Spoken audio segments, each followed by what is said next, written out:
ಈಗ ತಾನೇ ಸಿಂಗಾಪುರಿಂದ ಬಂದೆ ಸರ್. ಖಂಡಿತ ಸರ್, ಡೌಟೇ ಬೇಡ. ಪಕ್ಕ ನೀಟ್ ಆ್ಯಂಡ್ ಕ್ಲೀನ್ ಇರುತ್ತೆ, ಹೈಲಿ ಹೈಜಿನಿಕ್.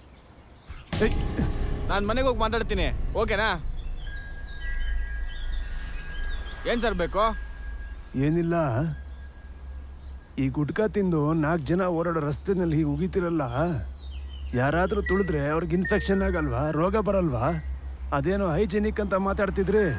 ಸಿಂಗಾಪುರಿಂದ ಬಂದಿದ್ದೀನಿ ಅಂದರೆ ಸಿಂಗಾಪುರಲ್ಲಿ ಹೀಗೆ ಉಗಿದ್ರೆ ಎಷ್ಟು ಫೈನ್ ಆಗ್ತಾರೆ ಗೊತ್ತಾ? ಅದು ಸಿಂಗಾಪುರು, ಇದು ಇಂಡಿಯಾ. ಓ, ಇಂಡಿಯಾ ಅಂದರೆ ಅಷ್ಟು ಕೇವಲವಾಗೈತೆ ನಿಮಗೆ? ಯೋ ಹೋಗಯ್ಯ, ಸುಮ್ಮನೆ ತಲೆ ತಿನ್ಕೊಂಡು ಒಳ್ಳೆ.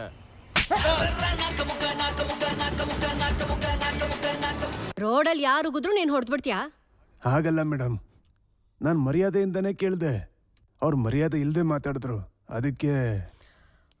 ಓ, ಈಗ ಮರ್ಯಾದೆಯಿಂದ ಉಗ್ದಿದ್ದೀನಿ, ಏನ್ ಕಿತ್ಕೋತೀಯಾ?